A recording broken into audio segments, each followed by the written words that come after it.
Rendra has been known as a leading poet and playwright in Indonesia since the 1950s. Rendra also earned the nickname the Peacock because his appearance as a declamator is always full of charm. He was born on November 7, 1935 in Surakarta, Solo, Central Java, and died in 2009 in Depok, West Java. Rendra was born into a family that is also involved in the arts and Roman Catholic family. His father named Ciprianus Sugeng Brototmado, and his mother named Radnayu Katharina Ismadilla. Rendra's father is well known as a languages teacher, especially Indonesian and Javanese at a Catholic high school in Solo, and his mother was a dancer. Rendra entered kindergarten in 1942. Then, he continued his education to elementary, middle, and high school until 1952. All of his education was carried out at a Catholic school, Solo, Central Java. After graduating from high school, Rendra intends to study at the Foreign Academy in Jakarta.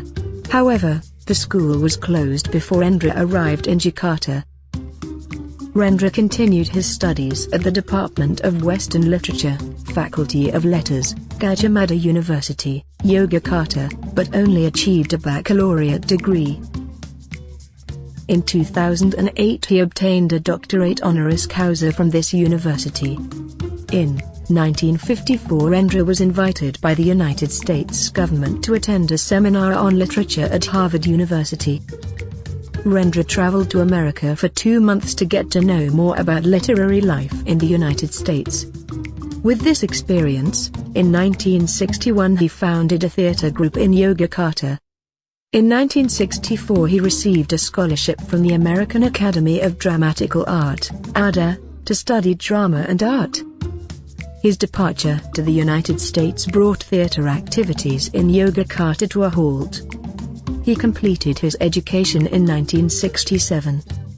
In 1968 Rendra founded the Theatre Workshop, which later became very famous in Indonesia because it gave a new color and atmosphere to theatre life in Indonesia, especially Yogyakarta. Rendra is married to Suniti Sawandi, a playwright in the Bengal Theatre Group, who inspires Rendra a lot in his work. In 1970 he converted from Catholicism to Islam, precisely when he married Sitoresm Prabyuningrat. Since then he has only used the name Rendra. Initially he used the name W.S. Rendra, Willibrodus Surendra Broto. His 2 bywives were playwrights in the theatre workshop. However, Rendra's household, both with Suniti and with Sitoresm did not last. They divorced. Rendra eventually married Kenzarada, his 3rd wife, who was also a playwright.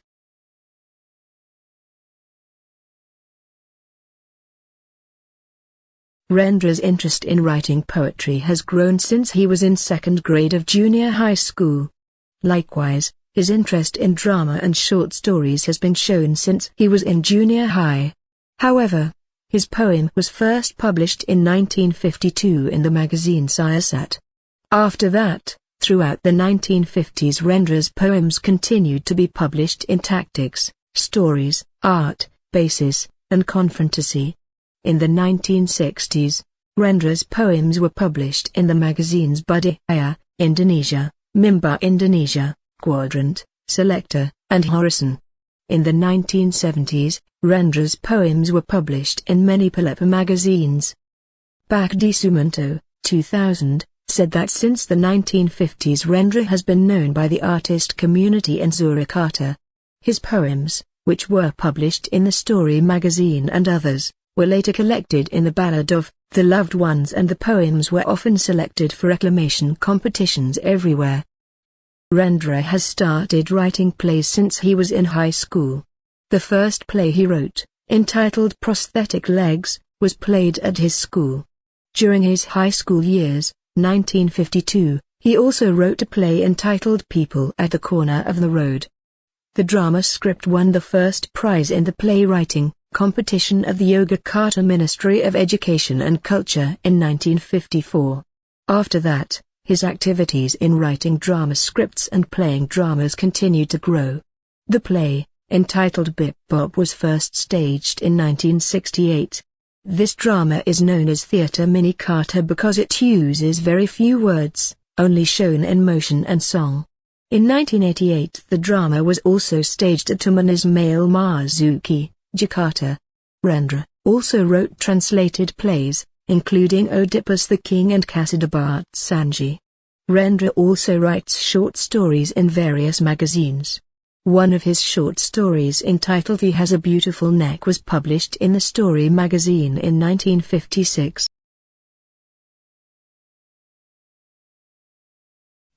Majikan rumah pelacuran berkata kepadanya, "Sudah 2 minggu kamu berbaring, sakitmu makin menjadi.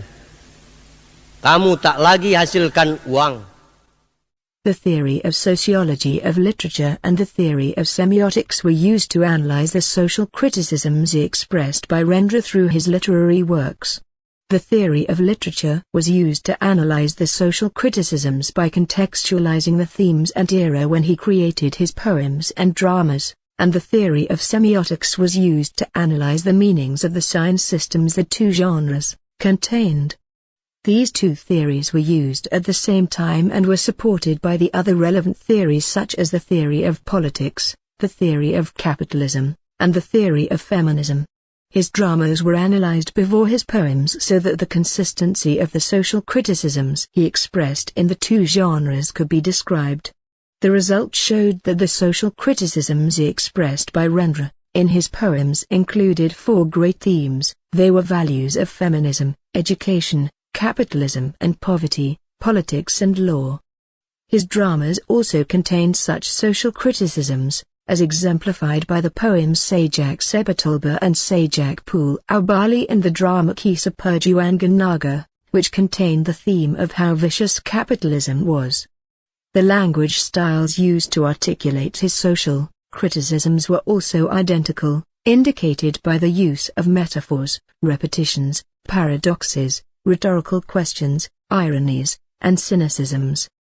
His consistency in expressing social criticisms through his poems and dramas made him successful in becoming the most talkative man of letters during the Indonesia's history of literature.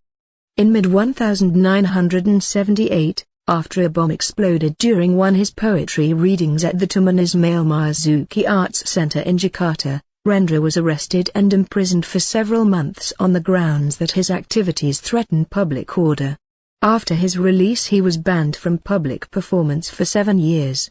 When he re-established his Bengkulu theatre as Bengkulu Theatre Rendra, in Depok on the outskirts of Jakarta in 1985, it operated on different lines and in a very different social environment to the original Bengkulu Theatre in Yogyakarta. During the 1980s and 1990s Bengkulu staged several large-scale performances and Rendra continued to hold dramatic, sell-out poetry readings. Over the last decade or so however, Bengkulu Theatre has been more important for its support for other artists, providing a venue where young artists or smaller groups from the regions have been given the opportunity to perform their work. Rendra himself moved more into the role of grand old man of the literary world than the young iconoclast of earlier years. Yet it is the younger Rendra who will be remembered, the daring artist taking on Suharto and the military in his poems and plays, speaking out for a generation who felt silenced by their social and political circumstances. His passing, along with that of Pramadja Anantatoa 3 years ago, a completely different kind of artist but similarly larger than life, feels like the end of an era in both modern Indonesian culture and wider Indonesian history. During the long years of the New Order regime, Rendra kept up a spirit of cultural and political resistance that inspired a generation. For that alone he is assured of the honor and gratitude of those who come after.